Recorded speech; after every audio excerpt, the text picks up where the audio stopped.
Life is but a dream. Here's your look at the Hot Toys. This is the RoboCop with mechanical chair docking station.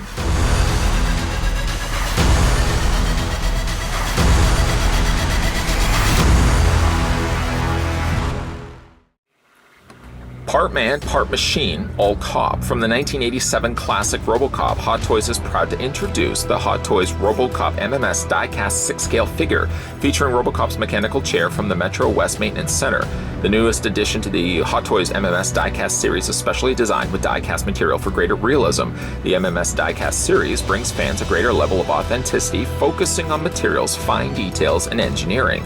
The movie-accurate RoboCop MMS die-cast 6-scale figure is highly detailed, featuring a newly developed body, metallic black, gray, and silver armor, interchangeable lower faces. RoboCop features also 6 memorable quotes from the film, allowing fans to recreate their favorite scenes.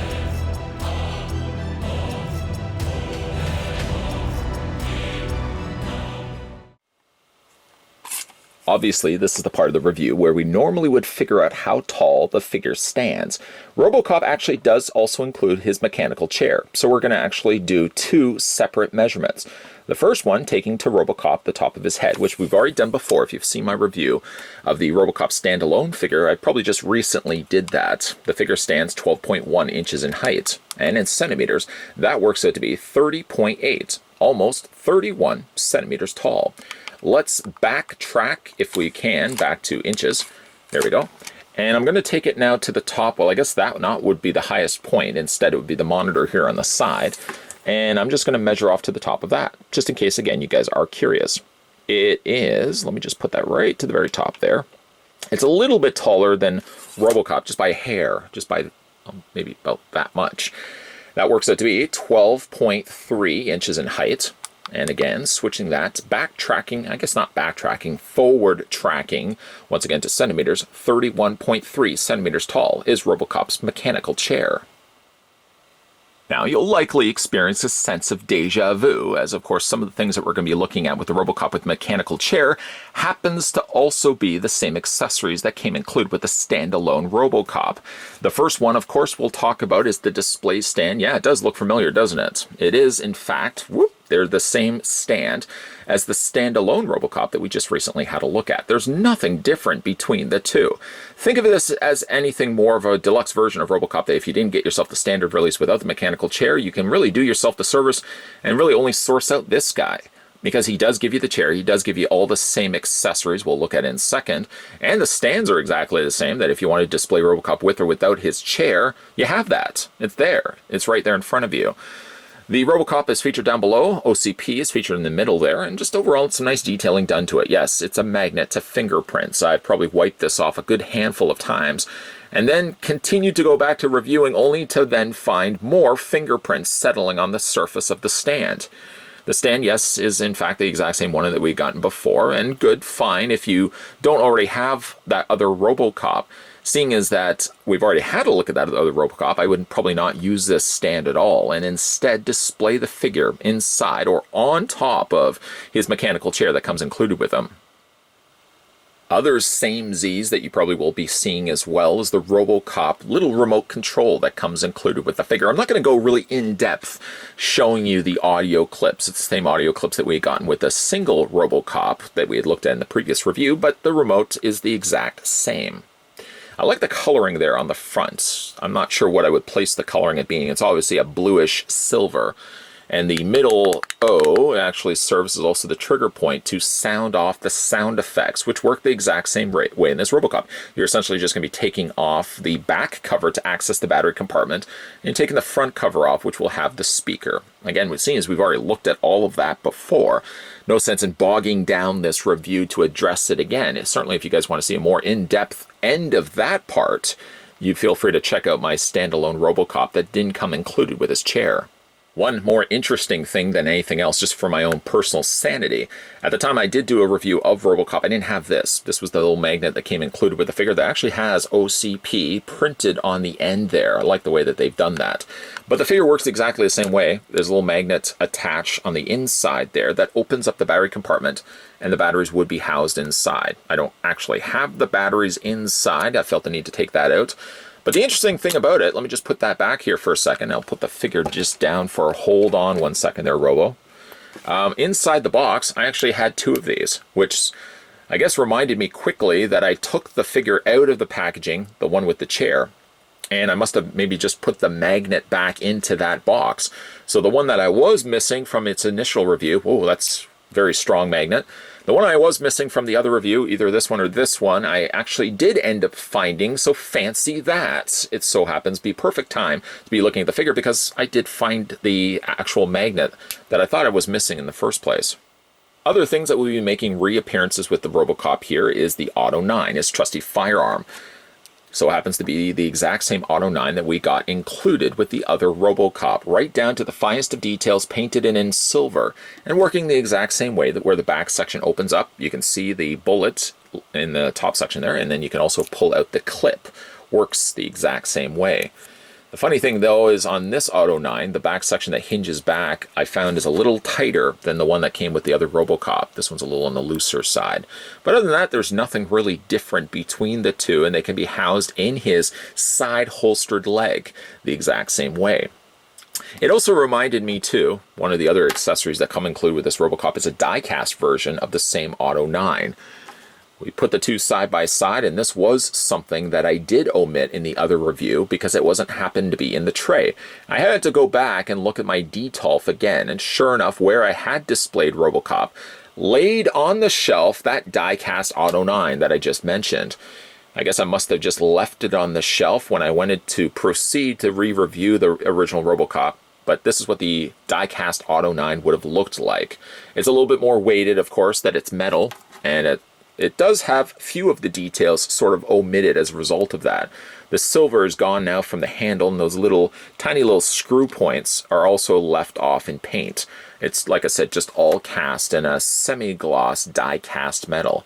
I really like the fact that they do include this. Usually, though, when it comes to displaying RoboCop, either this one or the other, I'll likely usually display it with the plastic version of the Auto 9. It's a little bit more user-friendly, and I don't feel it's adding any additional weight. Not that this has a lot of weight to it, but certainly weight to the joints of his arms and his hands. So usually, like I said, I'll just display him with a plastic version instead. Hands are also the same here in this case, although I have to say, and I didn't realize it, as I've never really reviewed this guy before, I've never really realized that the hands that came included with this RoboCop are so badly painted. Normally, a lot of times, like I said, I'll just display him with the adjustable finger hands, which we'll look at in a second. I've never really kind of looked at the fist hands, goes to show. If I did, I would have certainly noticed the fact that there was a lot of paint that got sort of just left off, all on the knuckles of his hands, and certainly on the side. The gloss black paint doesn't even make an appearance here on the side. It's a shame, really, that that's the case. Even though, again, I'm not going to be displaying the figure with it, the very idea that accessories like this are missing the paint that really is a requirement, if you ask me, for a $300+ figure, completely left off on RoboCop. That's not 100% true, but the majority of it is black, just, again, except for those few little areas on the knuckle and, of course, on the sides. The sides right there. The other thing he comes included with is his data link, the actual spike that he uses, of course, in the film. Nothing different between this one and the one that had come with the other RoboCop that we had a look at, I guess if you wanted to. Seeing as you do have now 2 of these, if you did pick up both RoboCops, you could probably be a little bit more generous now on the sprinkling of blood, put that all over the data spike, and again, you could have that as an option as well.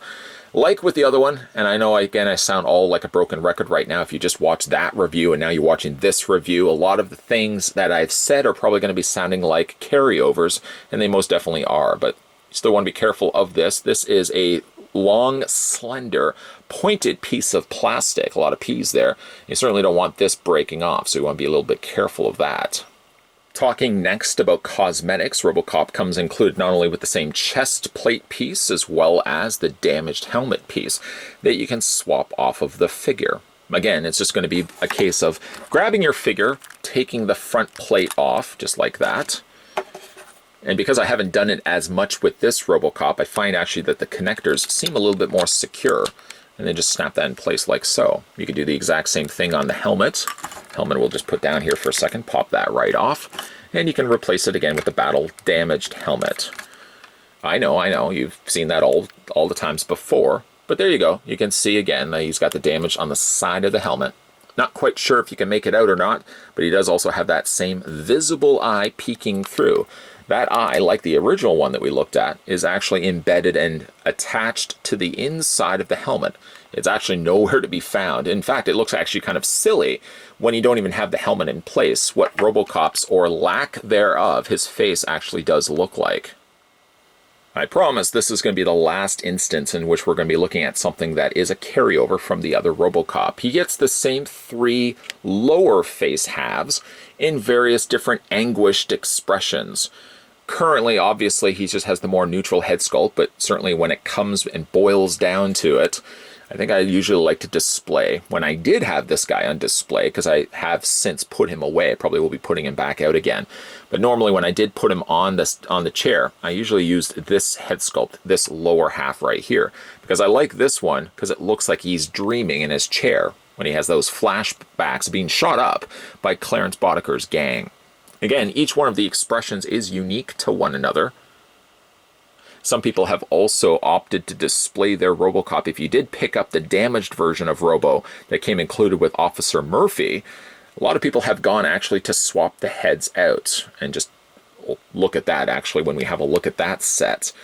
So you can either display RoboCop, like I said, with, I prefer this head sculpt, this lower half myself, or again, if you do have that 2-pack, congratulations, that's also a fairly expensive set to pick up. You can swap the head sculpt out completely and display RoboCop with his fully visible Alex Murphy head sculpt.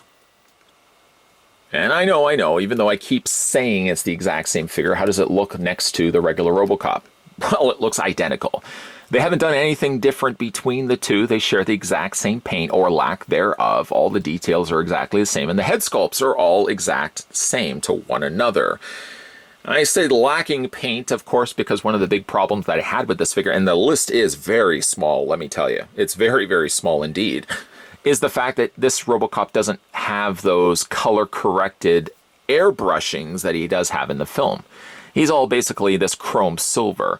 And omitted from this, talking point again I mentioned at the other review, was the fact that this RoboCop, neither one of them actually have the airbrushing of the purple and the blues and stuff. Those really interesting little low lights to the armor itself. Unfortunately, Hot Toys didn't put it in this piece. And I don't know if it simply is just for the fact it would have been harder to airbrush die cast back in the day. I mean, they're doing a lot more of that now with Iron Man figures, but maybe back in the day it was a little bit harder, and it certainly would have increased the cost of an already expensive figure. But either way, any way you slice it, both RoboCops don't have any additional paint to them. It's the chrome, it's the black, which looks good and fine on its own, but it doesn't have, again, all those really cool additional nuances that you see in the film. The battle-damaged RoboCop does, in fact, have that, but he also has a whole lot of other things going for him as well. Like I said, as well as the unmasked helmet on top of RoboCop's shoulders. But in case, again, you are curious, side by side, left to right, right to left, they are, in fact, the exact same figure to one another. Due to that very same reasoning, we're not going to spend a whole lot of time discussing and looking at RoboCop simply because we spent what I felt was a good amount of time dissecting and looking at Robo in the previous review. Instead, we're going to focus our attention over here to, of course, his mechanical chair that comes included with the figure. There is some mild assembly. We'll just pick this up for a second. I got some sad news to report, unfortunately. This does actually have a battery compartment. It houses 3 AAA batteries, which I did install brand new, fresh from the pack, and I couldn't get the lights to work.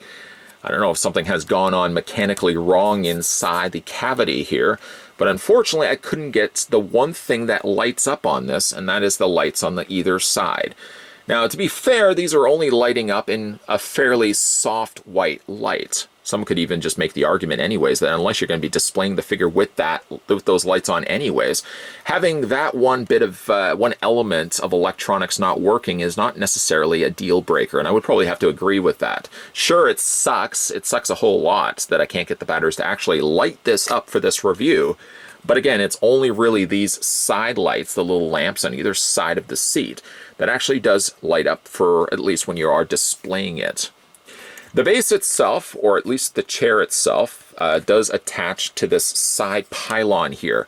And this is a good weighted amount of metal that they used for the side. Unfortunately, the chair itself is a little bit more relegated to plastic. But the base itself, like I said, has a good weight to it. It would have to be, because if you're going to be putting RoboCop on this side, who has a fair bit of weight to him as well, I mean, you obviously want to be having a sturdy enough footing that the chair doesn't just wobble and tip right over. That would be dire. But the chair actually assembles. When you do get it out of the packaging, it's all one piece. But if you do want to detach it, there's a little button on the side. I know I keep kind of hovering around this square. Push it in, and this whole chair assembly just comes right out. It does actually, from the standpoint of having it packaged, it is one piece. I'm not really sure why specifically it has to come off the way that it does. But I guess if you do want to, I don't know, if you just want to disassemble it for the time being, maybe if you want to, store this away. I don't really know the reasoning for it. Like I said, this is a good hefty amount of, not all of it necessarily is metal, for example. Like you can feel the weight on the metal up at the top there. The bottom half might feel like there's a few panels done in plastic, but most definitely the base itself is all metal, complete with free rolling wheels. I'll just lay this down for a second. There's wheels rolling on all the sides. These do also rotate, so if you want to shift the chair in any direction that you want, you can do that. And again, just to put that back in place, you're going to take that square peg, line it up to the square hole. You guys know how that works, and just snap that into place. And this pops then the square back out until, of course, you're ready to release it again. For the sake of displaying it, again, I really don't know why they even put that there in the first place, but it is there as a functionality. It's something, again, if you want to just take the chair off. We don't want to joke too much about popping chairs off, especially for something like this that has so much intricate details as much as the mechanical chair actually does. Technically, there is some additional assembly that's required. You have the side monitor viewing RoboCop's standings and status. And then also, speaking of status, you've also got like a little heart graph or a little line graph there. These two side monitors. I'm guessing it's checking his heart rate. These are extra pieces that come out of the packaging like that. This one, actually, I don't like one bit. The way that it's attached, this whole section sways back and forth, which isn't helpful at all. But there's a large open socket on the underside, which would seem like it would fit fine, except for the fact that when you are putting it onto the chair, it has to be attached to a ball joint that's larger than the socket. Well, this is plastic right here. This little side section is also plastic too. So really, the last thing I want to be doing is applying a lot of pressure to either one of those things for the risk of breaking it. All you can really do is just hold the bottom section here. I'm just putting my hand underneath and wiggle and twist it back and forth.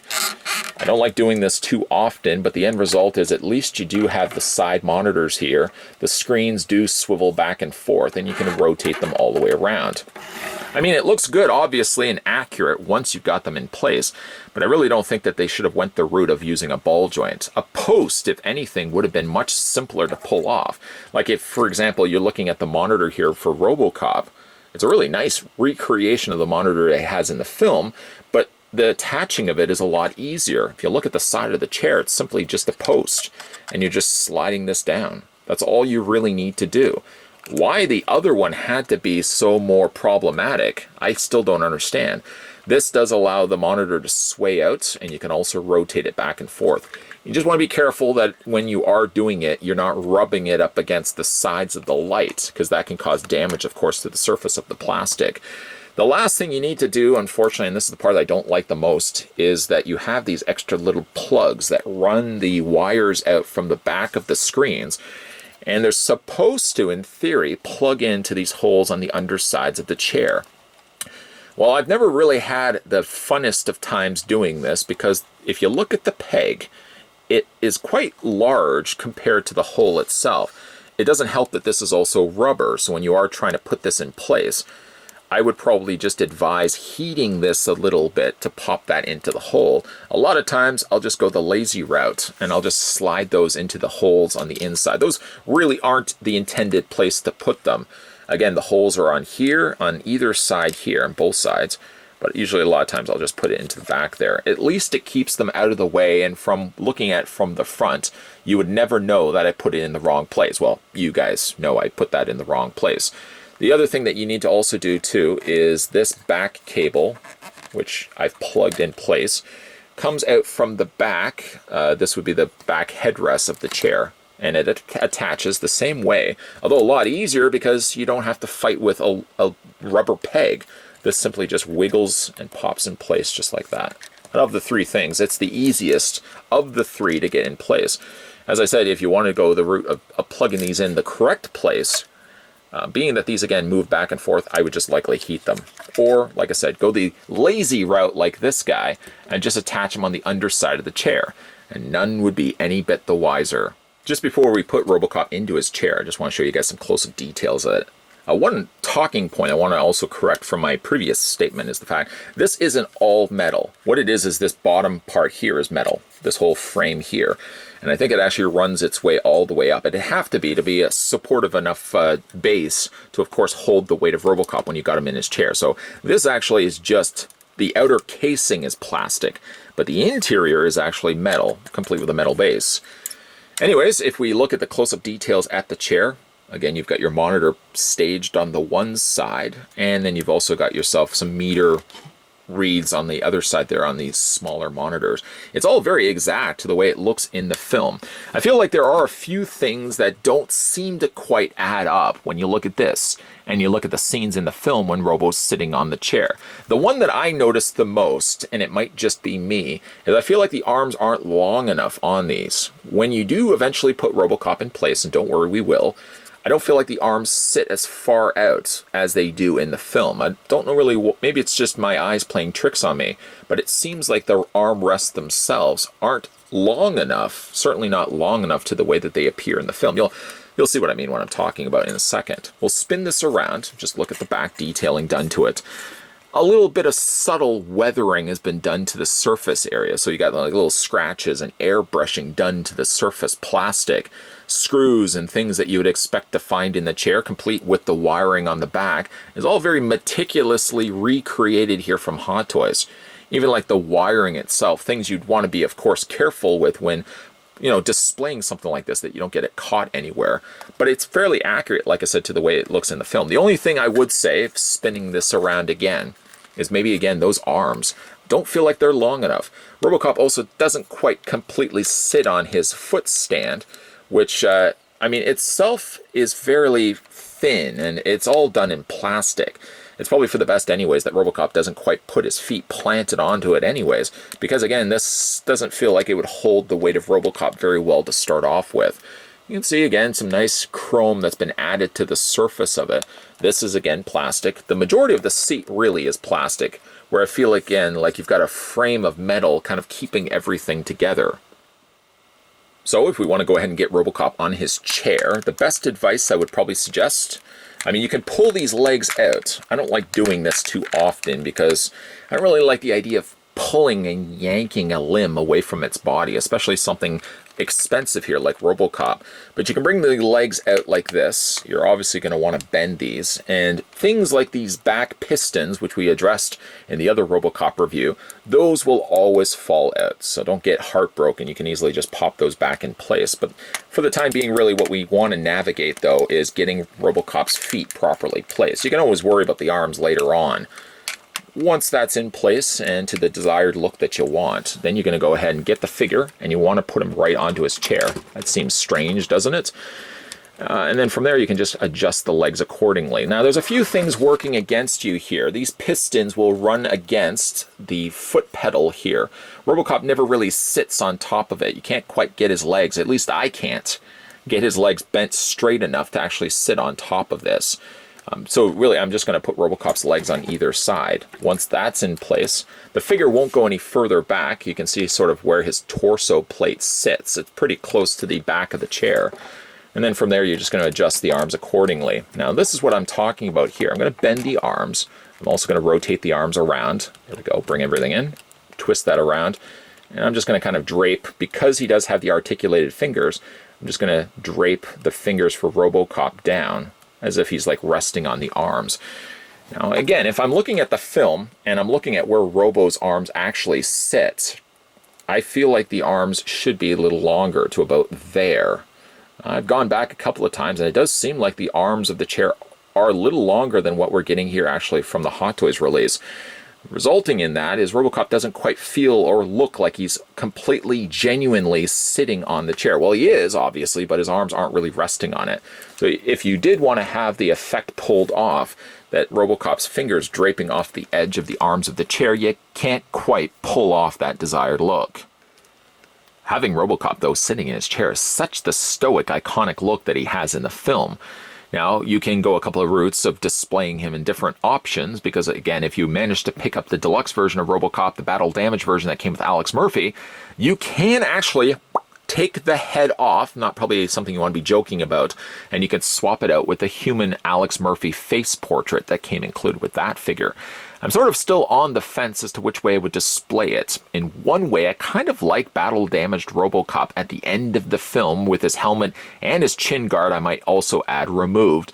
And of course, he's just fought Clarence Boddicker and he's made his way up to the top tower of OCP. But I also like the idea of displaying RoboCop without the helmet here on his chair. So I'm not really sure, again, when it comes to displaying this guy, which I really haven't displayed him. I've displayed the other RoboCop just simply more out of space necessities than anything else. I'm not really sure, again, which way I'm going to go. The thing, though, I am concerned about, and perhaps other people could weigh in if they've had this figure on display for long, long periods of time. RoboCop is primarily a die-cast figure. And you're putting him on top of a chair that has, I could do like a magician's trick, there's nothing underneath the chair. You're putting a lot of stress on a peg right there. I worry long-term use if it's going to start warping and damaging that peg and if it's going to cause any bit of damage to the chair. Maybe that won't be so much the issue. But also because you've got a rubber underlay suit in the elbow joints and in the knee joints that we looked at before, always having the figure posed with bent arms. Let me go ahead and just take RoboCop off for a second so I can show you what I mean. These arms are always going to be bent. And it's right on this seam line here where you're going to have those arms continually bent. Because of that, I'm wondering if it's going to start developing a split, a slice across that rubber. The knees also could be something a bit of the issue, but I'm worrying more about the arms.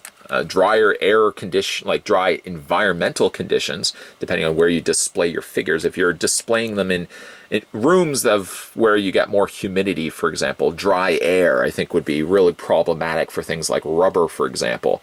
I don't have that necessarily the case here, but again, in the back of my mind, I am thinking when I am displaying the figure with bent arms all the time, which I will likely be displaying this guy back in my collection after this review. I do wonder if, after long periods of time, if I'm going to start seeing stress marks or seam lines starting to develop where those elbows are always bent.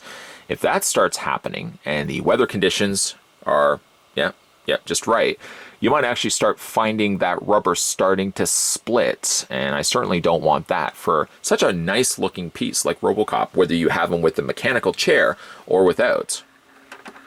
Because RoboCop also does come included with those 3 interchangeable mouthpieces, that means here in final looks, and also likely the way I'm going to be displaying the RoboCop on my shelf again, is going to be in this anguished in-dream sequence RoboCop, where he's dreaming about Clarence Boddicker shooting him up. Imagine having to wake up to that. It does certainly happen in the film, and that's likely going to be, again, the way I'm going to be displaying the figure. I like this look until, again, I'm going to be addressing the deluxe version of RoboCop that came included with Alex Murphy that does happen to have the mentioned before swappable head sculpt that has the fully visible Alex Murphy head sculpt.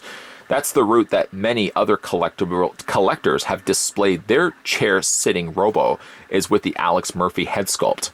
I'm not really sure if I'm completely sold on that idea, but again, that could change when we eventually have a look at that 2-pack, which will be coming up in the next little while. Stay tuned for that. RoboCop has all the benefits that the single release came with, and I'm glad that Hot Toys didn't skimp on any of the additional accessories. Because of that, if your wallet is in pain right now because you're spending so much on collectibles, but you really telling yourself you still want to get that holy grail RoboCop, the best route you could probably go, and best suggestion I would make, is go with the one that has the mechanical chair.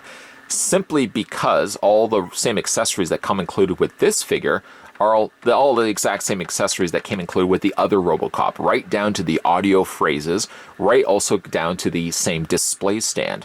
So if you only have the necessary budget, and unfortunately RoboCop has skyrocketed in the years since his last time released by Hot Toys. Again, the best route I would probably suggest you go is go with the mechanical chair version of RoboCop, because again, you can display him in the chair like we're doing here in Final Looks, or you can display him sans le chair and simply just display him on the display stand holding the Auto 9. RoboCop is just as good as the other figure that we had a look at before because they are identical to one another, and because of that I didn't spend a whole lot of time talking and showing off the little detailed nuances for this RoboCop, simply because I had covered it so much I felt in the other review. I didn't want this review to be twice as long because I'm covering off all the same stuff and bases that I did before. Certainly, again, the benefit of this one is the fact that it does have the mechanical chair. Longevity of displaying this figure in his chair is certainly something I'm thinking about in the back of my mind. I'm worrying because it's literally just floating above of its stand, whether it will hold over time the weight of the die-cast RoboCop. And again, because he does have the rubber underlay suit, I'm worried that with elbow bending all the time the way that he's doing right now, if this is going to be something that under poor conditions of displaying this guy under lights or in a dry environment, if that rubber is going to start developing slices or little cracks to it because the elbows are always bent. Bit of a shame also that I couldn't get the blasted batteries to work. I put in brand new fresh batteries, I might add, and I couldn't get the light fixtures to work on either side of his chair. But being that that's the only thing that really lights up on this, it's not like the monitors light up or anything along those lines. I'm fine anyways to display him without the lights. I'm only really going to do that anyways if somebody comes over. Hey, does the chair light up? What kind of conversations do I have with my friends? Hey, does that light up? It sure does. Let me show you. That's never going to happen. So the idea of not having those lights working on this particular version of the mechanical chair, I'm not really losing a lot of sleep. I'm certainly not having a lot of bad dreams either, being shot up by a gang. I can't think of the last time I've actually had that dream. Maybe it was about 3 months ago. And I certainly have not had the dream since. Great, now that I've just mentioned it, I'm going to be having that dream again. Either way, if you guys managed to pick up this one for yourself, let me know down below in the comments section what you guys think of the RoboCop with mechanical chair docking station. Certainly taking what elements I really liked so much about the other RoboCop and just enhancing it ever so slightly with a pretty impressive, realistic looking chair, which I still feel has short arms to it. And those blasted wires from the monitors don't plug into place properly. But other than that, it's a pretty spectacular looking piece. And I had it stored away for the longest of time. It won't be stored away any further, my friends. This guy's going to be getting put back in my display cabinet where he rightfully belongs. Again, if you guys managed to pick up this one for yourself when he was first released or have recently acquired this guy, congratulations. How many of your organs did you end up having to sell in order to afford RoboCop? It's just a joke because RoboCop's so expensive. Make sure, if you are new to this channel and you're digging this guy's content, thank you for that, by the way, you hit the subscribe button down below, you turn the bell notification on, and you keep your peepers peeled, members of the new mob. Stay tuned, because like I said, there's going to be a whole lot of videos coming your way. We're going to be looking at some newer pieces coming out to stores right now, and like RoboCop, we're going to be going back to some of my older collection pieces for one reason or another that I just never got around to reviewing. Like RoboCop here. That makes no sense whatsoever. We're also going to be having a look at the deluxe version of RoboCop with Alex Murphy. Mark that down on your calendar. Don't mark it down with a specified day. I don't need that level of commitment. That's a lot of guilt sitting on my shoulders. But the review of those two will be coming soon at some given point. Of course, sprinkled along with all the other reviews that we looked at on this channel. As always, guys, thanks for watching as you always do, and I'll see you guys next time.